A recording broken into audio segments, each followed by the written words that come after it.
Investing business you can learn by reading. Read everything Warren Buffett's ever written, watch every YouTube video he's ever appeared in. That's a great way to learn about investing.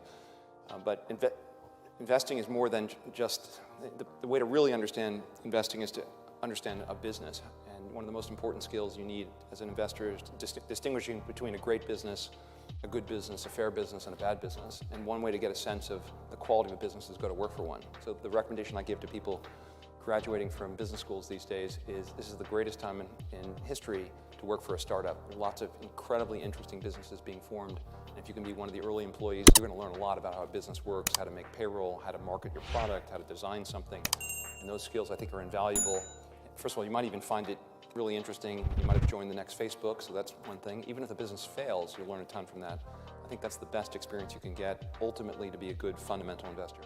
Okay, so in startup businesses, where the prospects are not very well known. Because again, you don't need to make 100% a year to have a fortune.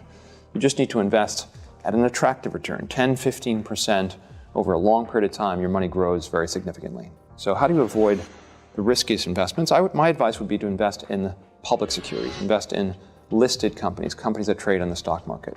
Why? Because those businesses tend to be more established. They have to meet certain hurdles before they go public. The stocks are liquid, so you can change your mind if you want to sell. If you invest in a private lemonade stand, it's hard to find someone to take you out of that investment unless that business becomes fabulously profitable. So that's piece of advice number one. Invest in public companies.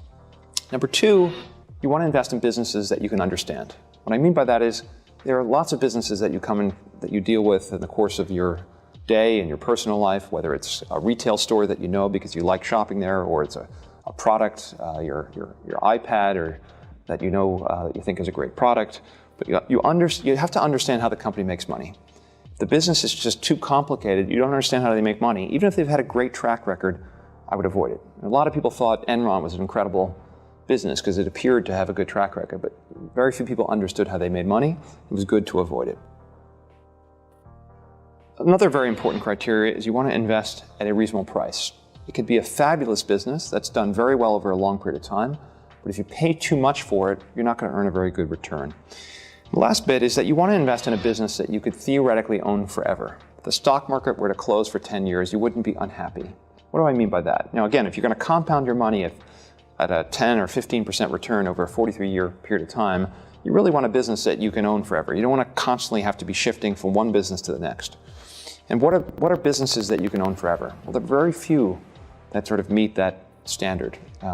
Maybe a good example is Coca-Cola, right? What's good about Coca-Cola is it's a relatively easy business to understand. You understand how Coke makes money, right? They sell a formula or syrup to bottlers and to retail establishments, and they make a profit every time they serve a Coca-Cola. People are going to drink a lot of Coca-Cola for a very long period of time.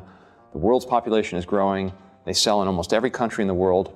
And each year people drink a little bit more Coca-Cola. So it's a pretty easy business to understand. And it's also a business that I think is unlikely to be competed away as a result of technology or some other new product. Right? It's been around long enough. People have grown used to the taste. Parents give it to their children, and you can expect that it'll be around a long period of time. To be a successful investor, you have to be able to avoid some natural human tendencies to follow the herd.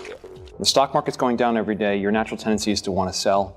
When the stock market's actually going up every day, your natural tendency is to want to buy.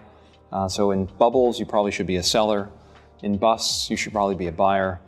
And you have to have that kind of a discipline. You have to have a stomach to withstand the volatility of the stock market.